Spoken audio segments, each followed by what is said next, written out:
checking out box plots real quick.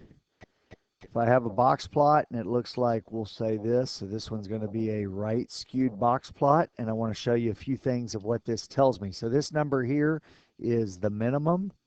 This is the first quartile, the median, which is also called the second quartile, Q3, which is the third quartile. This number way over here is the max, and this number is a strange number that's not the max, but it's the biggest number in the data set that's not an outlier.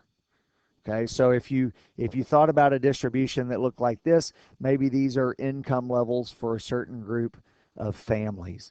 And you think we've got this one family and they're really, really wealthy compared to everybody else in the group. Now this guy also makes quite a bit of money, not quite as much as the max, but quite a bit of money, and he's, you know, stands out from the rest of the group, but it's not so weird to make me go, whoa. The max, on the other hand, does think that, and lots of people are down here in this area. So what this tells me then is that the median, of course, has 50% of the data below it. So 50% of the data is down here.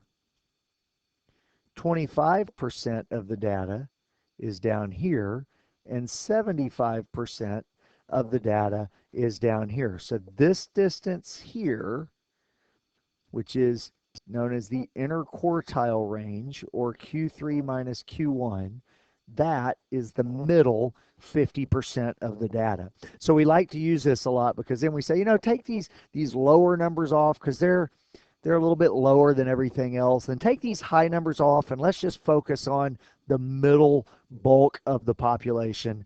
That's what IQR is. That's what that 50% comes from. Now, kind of as an extension on this same problem, where would you think the mean would be on this problem?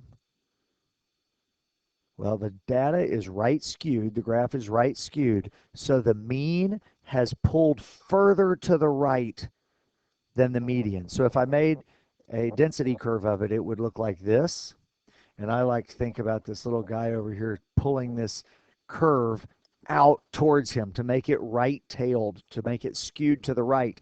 And the mean is non-resistant, so the mean comes towards that little man a lot faster than the median. The mean goes really quick. The median is more resistant, so it doesn't fly out there. Now it can certainly move. It just doesn't move at the same rate that the mean does.